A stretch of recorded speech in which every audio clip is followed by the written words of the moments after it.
I remember a joke that was told about the husband was feeling like dirt, and so the woman said that maybe it's because God created you out of clay. And then, of course, the woman is created from the side of Adam, so they are not made of clay, from clay. But humus, the word where humility comes from, is really about earth. Or when you are humble, you are grounded. That's what the Lord is wanting us to tell us, grounded in the truth. That we are not so elated that just like the Pharisees in our gospel, he was not really praying to God. He was just telling his accomplishment instead of worshiping God or thanking God.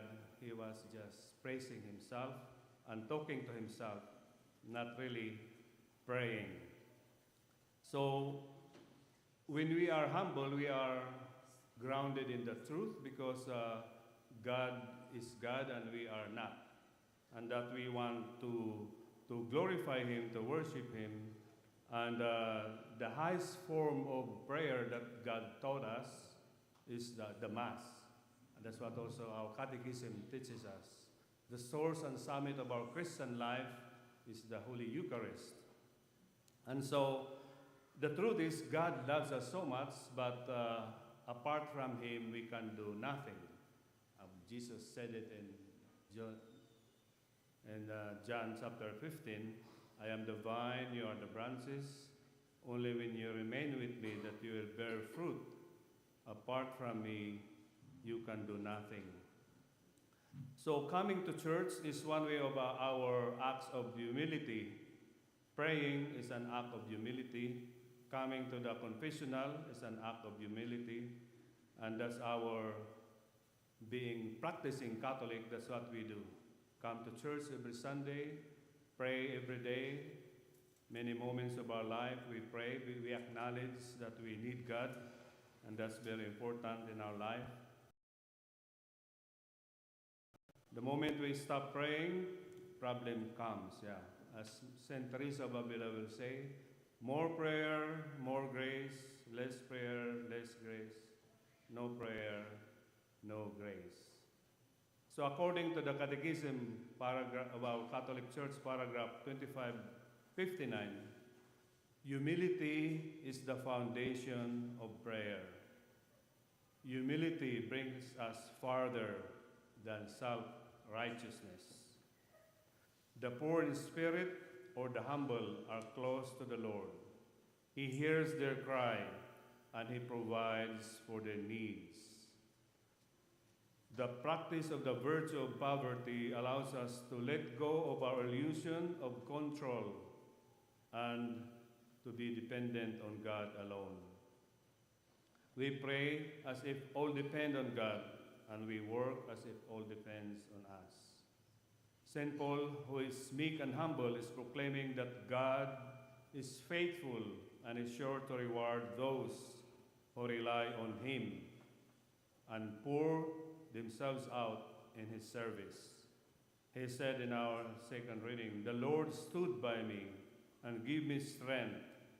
He will bring me safe to his heavenly kingdom. So that's our main purpose of our life here on earth, that our main goal is to reach heaven through God's help, not our own power or merit.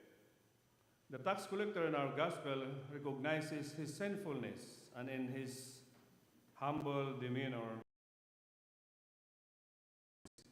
and to receive mercy from God, he beats his breast and prayed, O God, be merciful to me, a sinner. Jesus hints at the relationship between the virtue of humility and contrition. Humility makes it possible for us to express our sorrow for sins. For the prayer of the lowly pierces the clouds. It does not rest till it reaches its goal, nor will it withdraw till the Most High responds without delay. as we heard in our first reading, Sirach, chapter 35, verse 17. The humble person went home justified in our gospel story today, or that he received blessings from God. Humility helps us to acknowledge that we are sinners but trust in the mercy of God and not in our own strength or efforts. We heard from the saints, they attributed their success to God. It's all grace from God, especially Saint Teresa of Lisieux. It's all God's commandments. We are with grace and helping to build up the kingdom of God, building the civilization of love. When we disobey or reject God and His offer of love, we fall from grace and the enemy becomes stronger and seem to overpower us. According to Father Carney, Lawrence Carney, in his book, The Secret of the Holy Face, there are 4 ways to approach God. We usually think about prayer as like the acronym ACTS, so meaning adoration, and then C is contrition, T is thanksgiving, S is supplication or petitions. So petition is asking God for His blessings, what we need in this life and the life to come. And then contrition is, of course, being sorry for our sins. And then T, thanksgiving, to be grateful of God's blessing by sharing it with others. And then adoration is to bend our knees, bow our heads, and internally recognize that God is almighty and that we are nothing without Him. The chief way to adore God is through the holy sacrifice of the Mass, including spending time in silent adoration in front of the Blessed Sacrament of the altar or in our adoration chapel. And then the fourth one of kind of prayer. A reparation means to satisfy the justice of God for the sins committed against Him. The holy sacrifice of the Mass is the chief way to make reparation because it is that restored our broken relationship with God. Jesus, truly present in the Eucharist, is the perfect reconciler between God and man.